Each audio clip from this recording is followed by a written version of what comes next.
crucified. 3. After his death, Jerusalem and the temple were destroyed. This occurred in 70 AD, after Jesus' death. 4. The Jews were dispersed after his death. The Jews abandoned Judea after the Roman attack of 70 AD. He was a teacher. Jesus was a rabbi or teacher. He lived on after death, and the teachings, Jesus and his teachings were founded the Christian faith. He was a wise king. Jesus was mocked by the Romans as the king of the Jews. The messianic prophecies fulfilled by Jesus referred to the coming Messiah as king.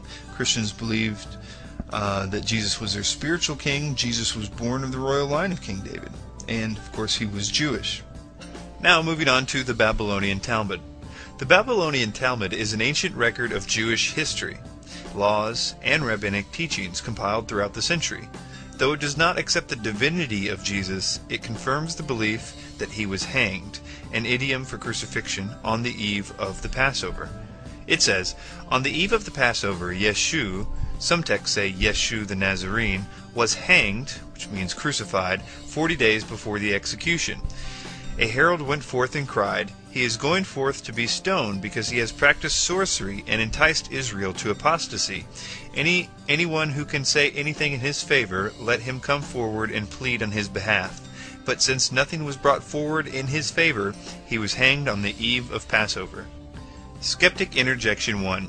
How can we know that the Talmud is documenting Jesus' existence and not only stating the rumor surrounding a myth? Answer. In the above excerpt, the Talmud mentions Jesus' ability to perform miracles, but tries to dismiss it as sorcery. If the writers were simply refuting myth, they would most likely have dismissed the tale as a rumor, not assign alternate theories to defend their position. Skeptic Interjection 2. How can we know that this passage is a reference to Jesus and not another individual with the name Yeshu? Answer. Though it is possible this passage could refer to another individual, we know Jesus was killed during the Passover. We know he was crucified, a Jewish idiom for hanged. We know he was accused of practicing sorcery by the Pharisees for his miracles. And he was ultimately arrested for the sin of blasphemy, enticing Israel to apostasy. Furthermore, there are other translations which read Yeshu the Nazarene, which give us even more reason to believe that this passage pertains to Jesus. There are many more accounts that refer to Jesus and his existence from the 1st and 2nd century. And this, of course, does not include the many books and letters contained in the New Testament, where even the critics agree it was penned by at least 5 different authors. So we're talking about different letters from different times, claiming to be, in some cases, eyewitness accounts of the historical happenings of the events of this man's life. Some common questions are, why is there no physical evidence or personal writings to verify Jesus' historicity?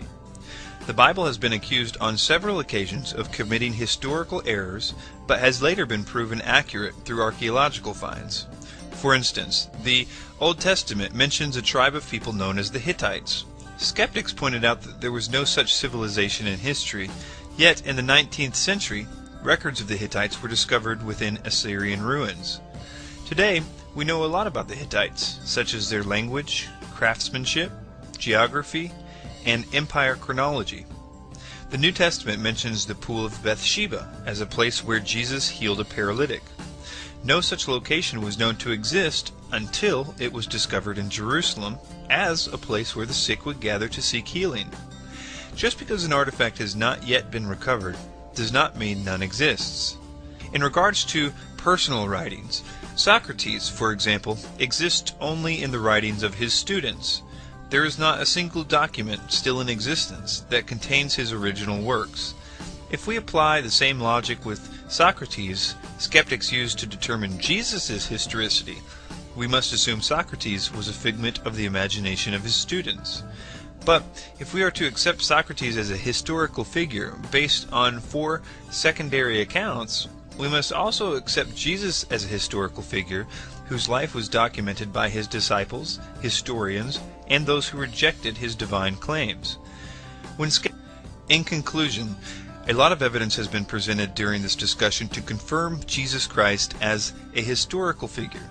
We have viewed accounts taken from numerous authors of different theological backgrounds, and we have answered some common skeptic questions concerning Jesus' historicity.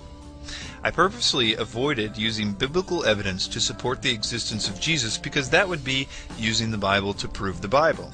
Instead, we focused this study on extra-biblical sources.